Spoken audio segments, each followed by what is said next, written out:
right now. We are at AT&T. I'm calling you with Cowboys Nation.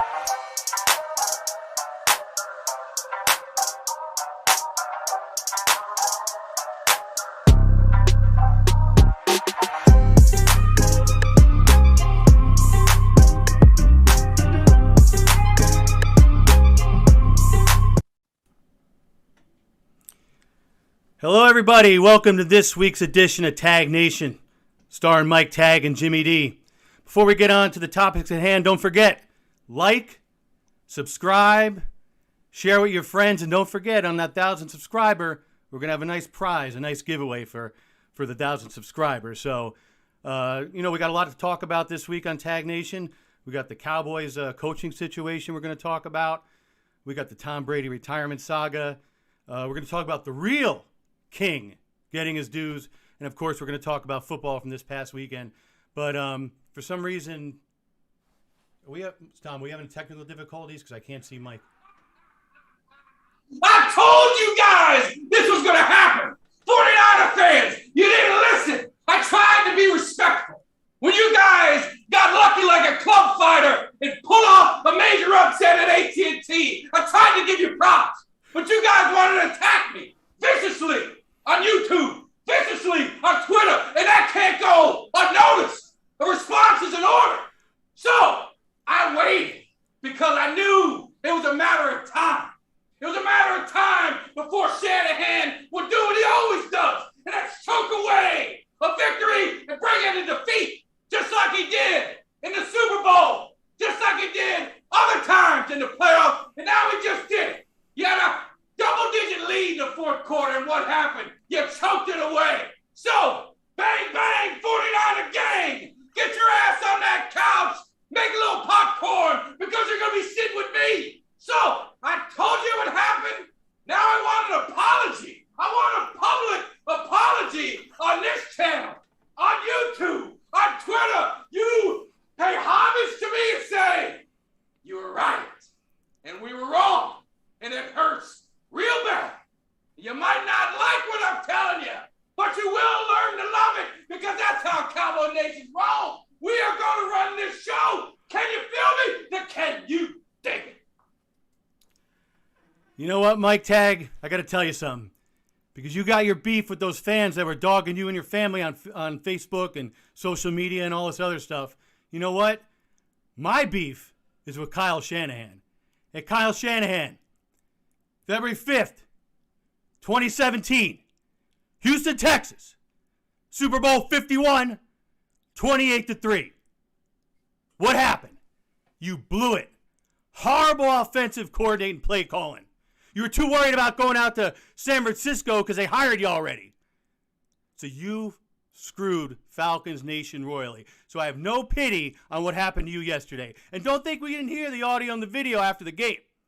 When you looked Sean McVay in his eyes and said, "Oh, great LA Rams, I give up. I quit. You are too much team today. Zach Taylor, Joe Burrow, boys of the Cincinnati Bengals, get ready. Because the Super Bowl is not in the Big Apple. It's not in San Francisco.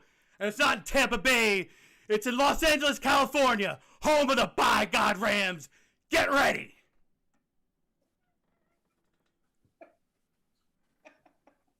We both have our beats. We got some flavor. We got a little flavor now. Damn straight we do. Absolutely we do. So, that was a fun game to watch last night. What do you think? I enjoyed every moment of it because you knew what was going to happen. So that's what we want to start with. Let's talk about these 49ers taking on the Rams. Let's talk about Shanahan. Yes. They won 5 in a row. 5 in a row against this team. Yes. And where did they go wrong? Well, wait. Let's take a step back. What about all those people dogging you all week? They've been coming out and talking to you. Have they making comments or?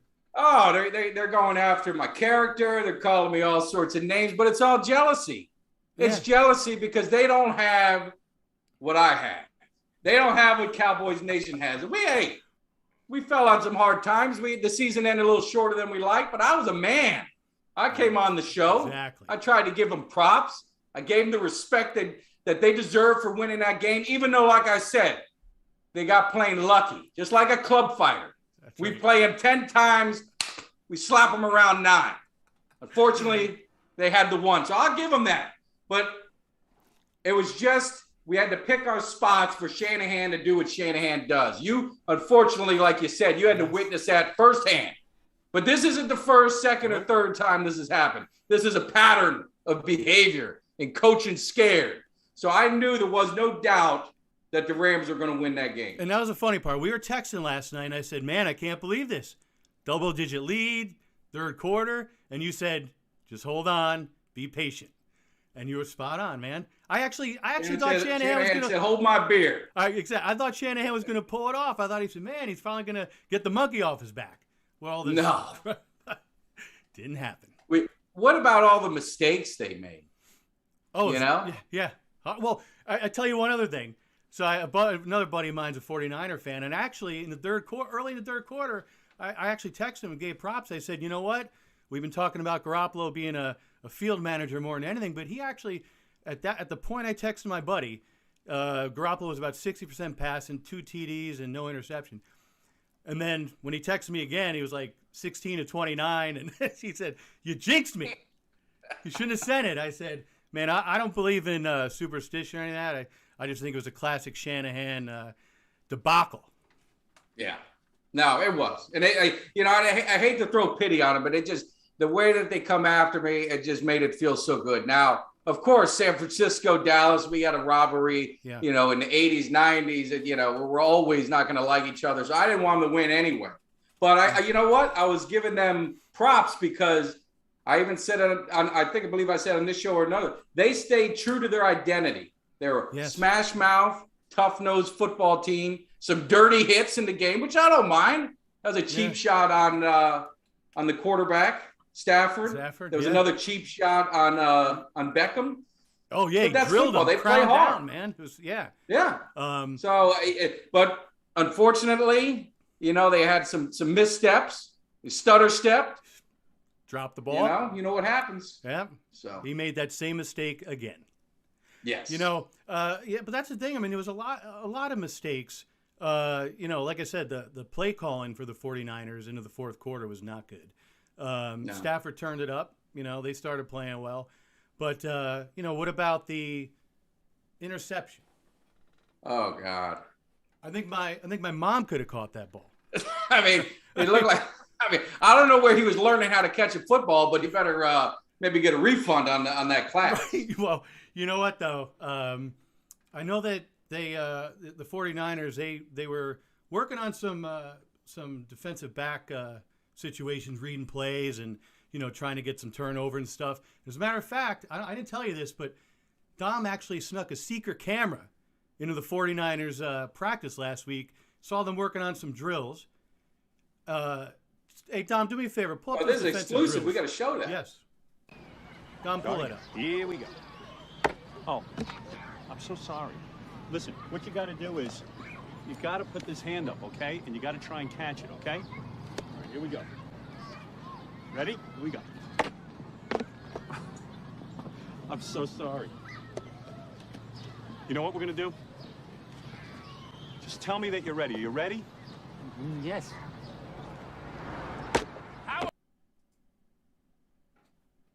Now you see, Mike. I think that guy might have did a little better. Yeah. They definitely played like they practiced. Oh, my God. Well, you can only do what you're taught. That's a technique to teach in San Francisco. Exactly. Can't blame the man. No, and you know what? You got to feel. I mean, as much as I can't stand Shanahan, I mean, that he was reliving that all night because that was the game. That interception happens. That was the game, man. That's it. Yeah. So. That's it. I mean, but that's what the way playoffs are, and that's what was so exciting about this weekend. You didn't think you could top last weekend. Nope. But, I mean, if it didn't top it, it came pretty damn close because that was, the 49er game, but that was a great game. And now, the Rams are going to move on Stafford. And that's where I always talk about, these quarterbacks. Just earlier, last season, Stafford he can't win the big game. Yeah. He's a bust. This, that. But all it takes is a run. And that's why I try to explain to, the Cowboys fans, they're dog and dad. All it takes is if Dallas makes a run next year, goes to the Super Bowl, now his playoff record looks so different. You're like, oh my God, man, he's a great quarterback. Yes. These quarterbacks, it's just things got to go right. If you think about the playoffs, everything's got to go right. Everything's got to go right, but you got to have the guy hot at the right time. Yeah. And honestly, like I said, I saw Garoppolo playing yesterday as opposed to being a Trent Dilfer until you hit that. Once you hit that late third quarter, man, it went south fast. And that's the mistake they made. They should have left him as Trent Dilfer. Exactly. So. but really, the game. I mean, of course, the game of the day again, belongs to the Chiefs and the Bengals. And, we're talking about this, and we put a poll on our YouTube channel to see, what matchup do the fans, expect. This got the lowest percentage, which, you figure it would. Anything with the Bengals, they were the last two, and the Bengals Rams was the worst one. But that team just fights. And Kansas City is a cocky, arrogant football team, and it bit them in the ass with that terrible decision that they made right before half of throwing the ball, not in the end zone, not trying to kick a field goal, but throwing it in the field of play, trying to get Tyreek Hill to get it in. Just a bad move. And again, it gets back to, like you said, one play, little things in the game that can, alter the whole thing, Yeah. No, but again, you're up 21, was it 21-10 at one point, and you're at home. You blow the lead. I mean, they had everything they wanted. I don't get it. Kick a field goal, it's 24, right? They're up 14 at halftime. Getting touchdowns. The ball. Think about the mentality. You've been there. Think about the mentality of that team going into half. Deflated. What you did by them stopping and gave them life. Now they're saying, all right, we were down. Last time we played, and we were down 11 at halftime. We could do it again. And give credit to their defense. Their defense, yes. I mean, they gave Mahomes problems. They got that key turnover with that interception that kind of put them right there. I know you and I were kind of talking about it during the game, going back and forth, and it was just, you've just felt the momentum just shift, just like in the playoffs. Turnovers just changes everything in the playoffs. Yeah, and it was funny, like you said, Mahomes yesterday late in that game was the first time I seen him really running for his life, where he was running and scrambling, and there was no outlets, or he wasn't escaping, or he didn't have the wide open guy, and it's something you've rarely seen, especially in the last few weeks, and it was prevalent this day. Like you said, he definitely was panicking, especially in the end. But then, Burrows, you got to give the guy credit. It wasn't his best game, but he's gritty. He finds ways to win. I mean, even Chase didn't have a big game. I mean, Mixon did well running the ball, but Higgins, I think, he ended up being the big play receiver for them. But they spread it around, and he did everything right, and he didn't cost them the game. Right, and in regards to Burrow, think about it. I mean, the guy came off an ACL injury, and now he could be the first player to win Heisman, a national championship, and a Super Bowl. That's great. I mean, God bless him, man. Yeah. And it almost. And I can really care. I'm sorry. No, I'm sorry. I can really at this stage of the game care less who wins. But Burrow, when that can happen, especially coming off an injury, and you feel for the guy. And to be able to come back from a rough injury like that and pull off something, for the first time in history, kind of makes me want to root for the Bengals. Yeah, no, I'm rooting for them to win. Yeah. I'd love to see them get it. And the thing is with the Bengals, they give teams hope. I mean, you're talking about a team that won 2 games a couple years ago, 4 games last year. Obviously, Burrow got injured, but they weren't winning a lot with him early on. He was a rookie. And now they go to the Super Bowl, and that's a 3-year span. They wanted to, they were criticizing this coach, terrible hire, this and that, and all of a sudden now he's a genius. Yeah. What changes? And it goes back to draft day. Of course you get Burrow, but draft day, they got criticized for not taking a tackle. They had the opportunity to take the tackle from USC. They ended up taking Chase. And that draft pick basically got him to the Super Bowl because he was electric as a rookie. And then it's funny, though, you take a step back to the Rams, they played it differently. I mean, they're playing for now. Their next first-round pick is it for another 2 or 3 years. They are playing for now. So, it's a tale of two teams, and I guess we'll see what happens. But, how do you blow a lead at home? The Chiefs had them right where they want them, up 28-10, or 21-10. Could have been 24. Blew the lead. Had them where they wanted them. Home field advantage. Then, you know what? Okay, you blow the lead. Then what? We're back to where we were last week. You won the coin flip. It's going to be 2 weeks in a row. They're going to come back and win. They stutter step. They dropped the ball. They lost. And you know what? They learned a hard lesson in life, Mike. What was that? When you don't do the job right, you don't get paid. And you know what? That Super Bowl bonus is out the window, brother. More importantly, his brother and his fiance, their TikTok and all the little videos that they like to do pregame on the field, that's gone for the Super Bowl. And that's a good thing. I think most people. It is a good thing. We don't get to hear him. And I don't want. And I never want to bash him. I'll bash his brother more than his fiance because I mean they've been dating since high school, and she's been by him long before he had fame and fortune and all that stuff. But yeah, it just gets to be annoying. It's one of those things you just like. You don't need the distraction, so I kind of feel bad for Mahomes, and I'm sure it'll be nice and quiet for a little while for him too. And I'm sure he's in a tough spot. I mean, what are you going to say? If you start jawing at your old lady, there's going to be like, hey, don't talk to me like that. I'm out there, hyping you up. So he's in. You just signed that contract. I'll take half of it. That's right. Stroke me the check. But yeah, no. So it's going to be a Super Bowl that I'm thinking is a good. I think it's going to be a good game. I'm curious to see how the ratings and how the response is because it's really not the two marquee teams that I'm sure the NFL and the networks are hoping for. They can get the storylines, like you said. With Cincinnati, you could create that storyline. With LA, it's a big market, even though they don't support their team for crap. I mean, there was still more 49er fans than there were Ram fans at an NFC Championship game. That's disrespectful to the Rams. But they, like you said, they took the route of win now. They made some trades. Yeah. They got Von Miller in there. They got Odell Beckham. They traded for Stafford. They signed some key guys to add to the team to give them that experience. So it's going to be interesting to see how the networks do. I'm not excited for it. I'm not jumping it down, saying I can't wait to see it. But I think it's going to be a good game, and I'm just curious to see how it plays itself out. Well, it's going to be unpredictable. You're right, and that's the crummy part. LA having two teams is absurd in the first place because they have a horrible fan base, and they always have. That's why they've had a revolving door of teams in and out.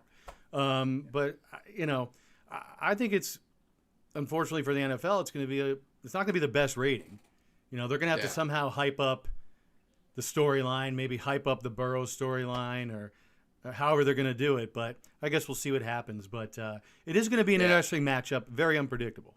Well, they don't have a good line, and going against that Rams front with Von Miller and Donald, and I mean that could be a rough day for Burrows. So it's just going to be it'll be interesting to see how the protection is, if they can run the ball, if they slow the game down.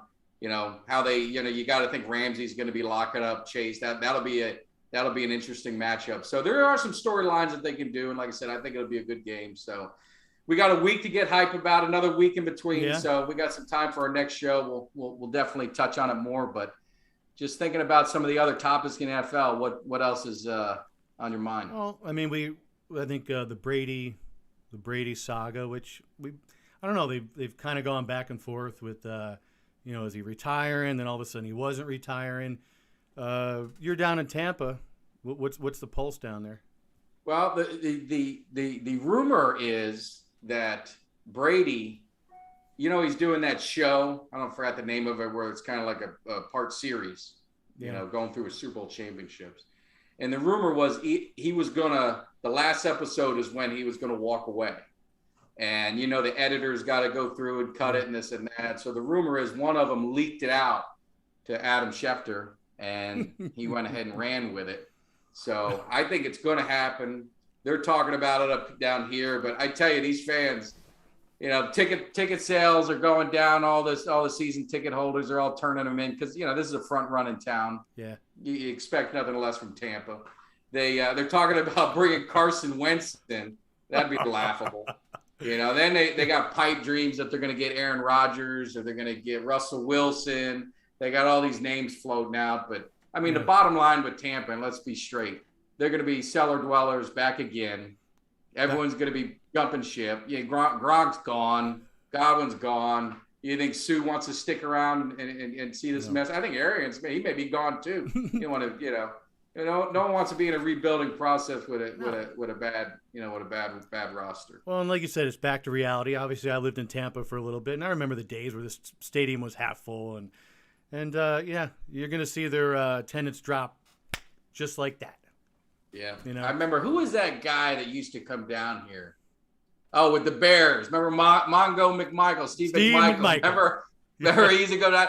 I used to love coming down here and whipping up on your Buccaneers. He used to say it all the time. Every time he'd come down here. Yeah, he's as a matter of fact, not to go off on topic, but he's really sick, man. I don't know if you've seen him. It's awful. He weighs all of 110, 120 pounds. It's terrible. But it's sad to see these former players and really, we could dedicate a show to it, but I've had the opportunity to meet a lot of former players, and I love players from the 70s and the 80s. They built the NFL to what it is today. And unfortunately, they don't necessarily get the credit, but they don't get the financial support, because a lot of those guys didn't make a lot of money. And, the NFL with their medical benefits, they get nothing.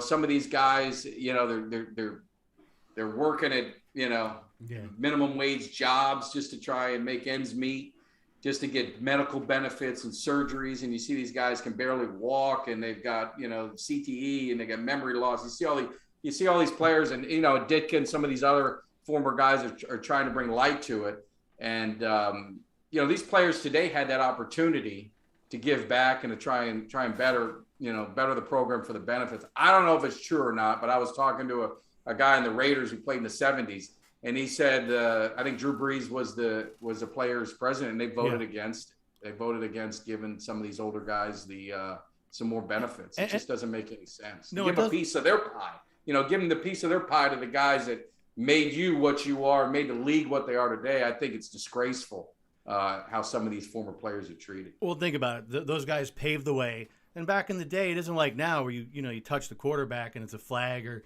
any hit that looks good, that's just a clean, solid hit, flag goes out.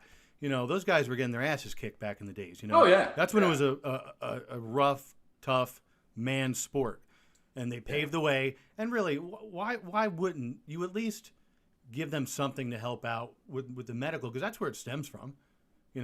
Stuff didn't just pop up because they were playing in the backyard with the kids. It's sad, but I guarantee you, Brady would be playing at 45 back in the 80s. He'd be a coffin if he was playing that long. Right? How about the 70s? I mean, remember, 70s into the 80s. It really started changing a little bit in the 90s, and then just as digressed to again. Everything's a penalty, and and a lot of the sports are becoming like that. So it's not just football. Well, what we do is I'm going to give our producer Dominic we're going to give him an assignment, because I think we want to do a show. We want to dedicate a segment to this. What I want Dominic to do is pull some clips from the 80s, from the 70s, of quarterbacks getting hit that weren't penalties, and then we'll pull some clips from today. And that way, the younger audience who may not, be a historian to the league, they can actually see how football was back then to what it is today. Because the game has changed. That's why you can never compare. I'll never compare Brady with Montana, with Unitas, because they're different decades. You can never go back and say this guy is the best ever, because it changes. It's just like Aikman. If you looked at Aikman's stats, you'd think he was not a Hall of Famer. He's average, this and that. But what he did in the game and how he led the team and all the intangibles that he brought in, they weren't asked to throw the ball 40 or 50 times a game. That's just the way the game was then. And even at that point, I mean, they were still getting their asses kicked at that point. I mean, it was just it was in the 90s where they just started in with let's dial back the roughness a little bit, and then again it just has snowballed out of control to where we are now. And as far as I'm concerned, Drew Brees voting against that, I think it's deplorable. Yeah, it's terrible. Yeah. So, but yeah, we'll definitely dedicate some time, because I love talking about old football, and I'm actually we're working on maybe getting some some old time guests, maybe some old Cowboys from the 70s or 80s on the show, maybe some other guys. So we're working on that because I love sitting. I mean, if you can just sit and talk to some of these former players, the stories of the history, it's just, I get excited just even thinking about it. And think about it, before social media, you can get away with a lot more, outside the lines. The locker rooms were a different ball game, so all the antics and stuff. So in more ways than one, it was just a different ball game than it is today. Yeah. So it'll be fun to get. I know you're talking about. It'll be fun to get those guys on at some point. Yeah, no, definitely. We're gonna make it happen. So let's jump on to just some off topics, and then we'll wrap it up. Yeah. But the Cowboys. So the Cowboys. That Jerry came out. He did his interviews. So they're gonna stay status quo, which I think they should. I cannot stand when teams rotate coaches every couple of years. I just think instability doesn't create success. We talked about it a little bit last week. So McCarthy's definitely back. Quinn was thought to get, a head coaching job, but he understands. He understands what he has, and he's got something to prove. It's like I did 3 cameos Saturday, and that was the big thing was Quinn. Yeah, I need you to drop something. We're all excited about Quinn. We're all excited about Quinn. Get us hyped up about that.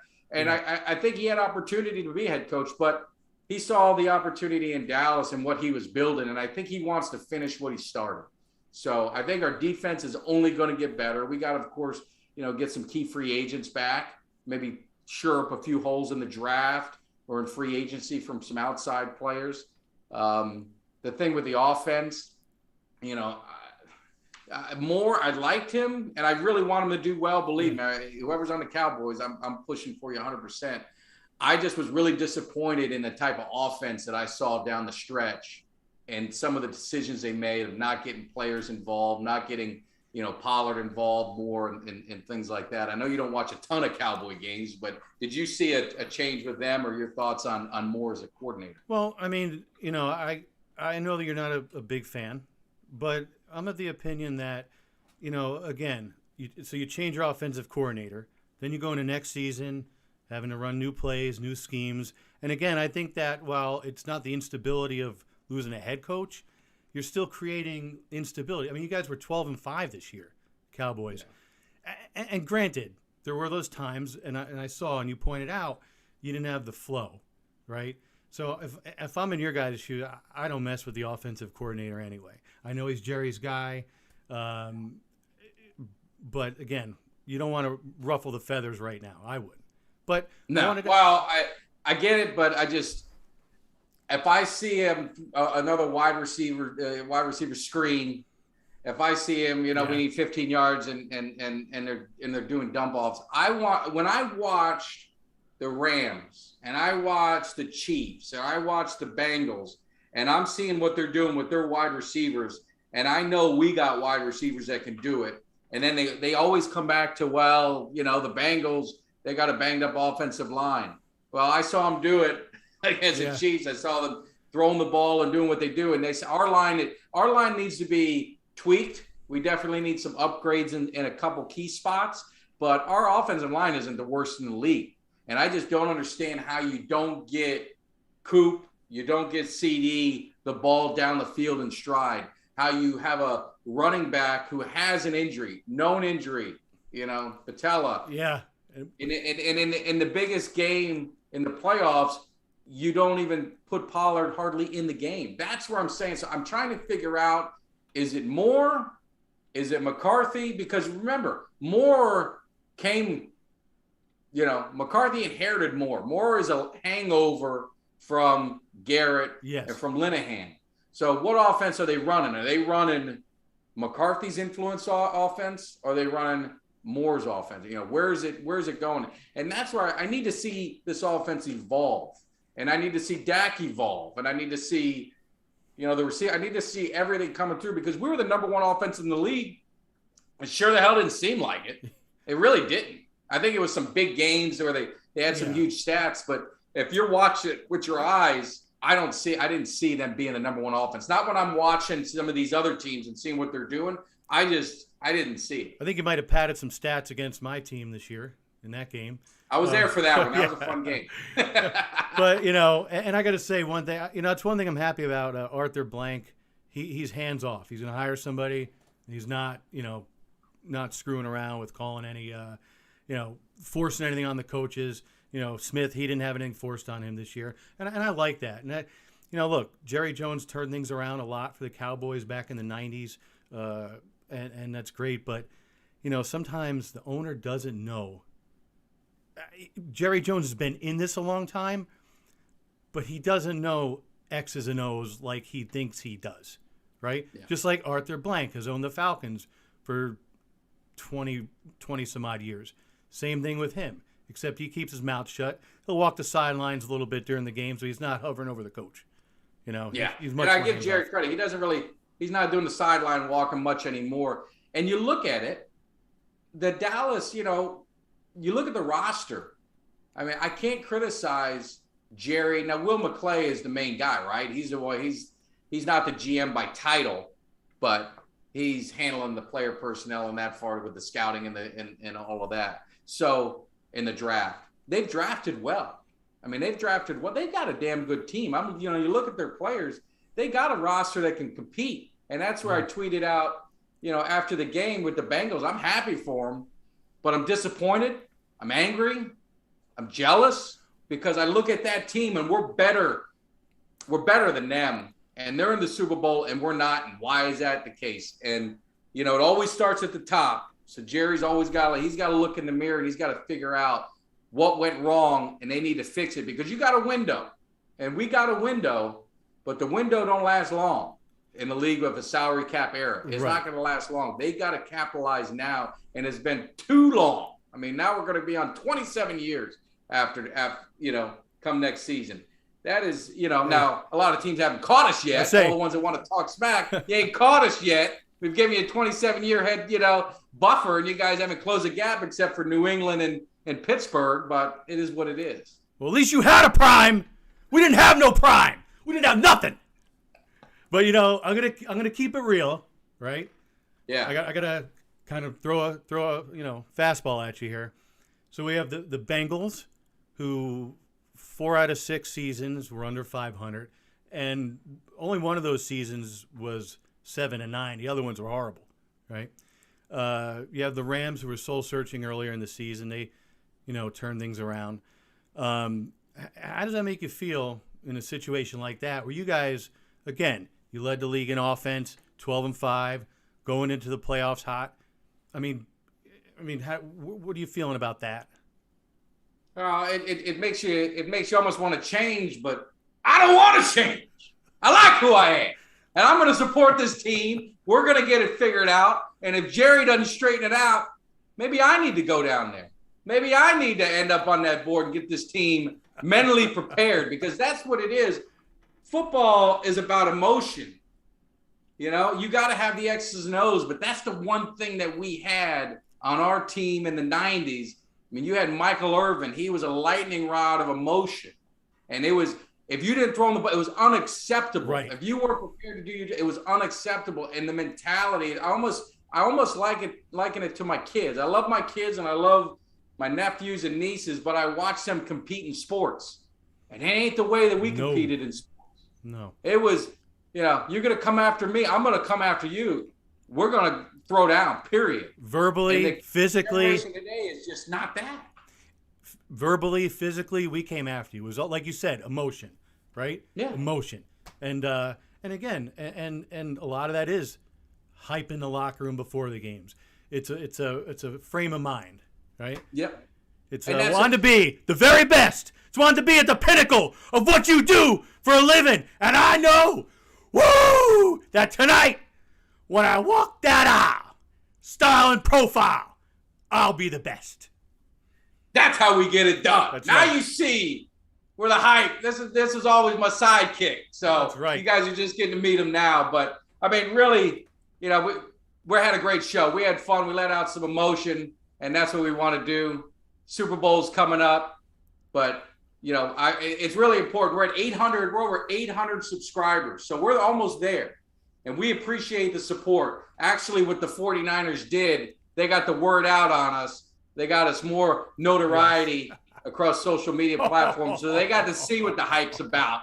They got to see what Jimmy D's about. And you guys stay tuned because you're going to learn a lot more. You got to like. You got to subscribe. Put on those alerts.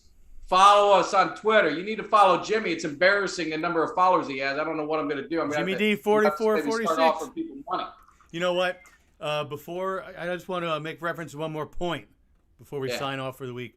Did you see that the real king got recognized? Oh, yeah. We forgot about that. That's right. That's right.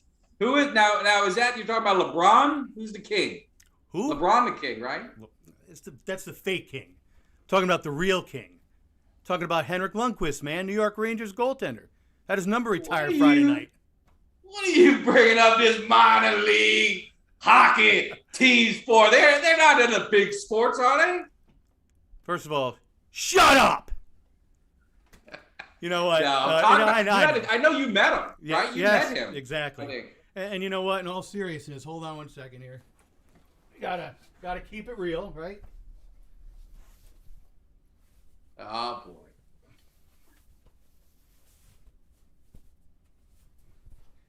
Gotta keep it real. What's he? Is he undressing? This is a PG show. I can't hear what you're saying right now. But gotta represent. Oh, boy. Oh, man. But when we get some hockey talk going, we know you're going to be the man to lead the show on that one because I don't know nothing about no hockey. You gotta wait a second. Shut up. Let me tell you something. New York Rangers retired goaltender. He ruled the Mecca. He ruled MSG for 15 years. Number 30 was raised to the rafters on Friday night. You talk about pressure. 6 consecutive Game 7s that he won. Pressure meant nothing to him. 64 shutouts. 68% winning percentage. Goalie of the year multiple times. And you know what? And to put in perspective for football fan, he was the Dan Marino of the NHL. He made it to the show one time. They didn't bring home the hardware that year, but had great stats his whole life. And I know we got some Polaroids running across the screen now, and the last Polaroid, you're going to see where he has the opportunity to be in a Polaroid with me. I think that was a highlight of his career. One of the big highlights of his career. They did show it at the ceremony the other day, just so you know. Did they put on the Jumbotron thanking you personally? Exactly. And not for nothing, but he was also an upstanding citizen of the community, always helping out with children's causes and all that stuff. So anything for the kids. Anything for the kids. But and like we said in the past, we're gonna, when football season's over, we're still gonna be talking about free agency and the draft and all that. But we're gonna be venturing off on other things like we did with the Knicks last week or the Rangers this week. And when we start taking calls, we'll let you fans bring up some topics. That's what we want to do. We're still working out the bugs on that. We're actually planning a live show to start doing this live. So that's another thing in the works. We want to work out the bugs because you know how we want things to be top notch. We want you guys to enjoy it. So like I said before, subscribe, like, share, put on those alerts, follow my man Jimmy D on Twitter. Get them followers up. He'll follow you back. Of course, I appreciate you guys following me, but we had a great time. It was all in fun. Except about the 49ers. I meant every word I said what I feel. So I don't change nothing. So you guys want to come at me? We'll be there next season. I'll be at AT&T. We'll be having a good time. So I want to sign off. Jimmy, you want any parting words? No, again, thanks for tuning in. We can't say enough. Like, subscribe. We'll get that 1,000th subscriber. And we'll have the nice giveaway, the nice prize. And we'll give it one more time. You guys get hyped with us because we've been hyped tonight.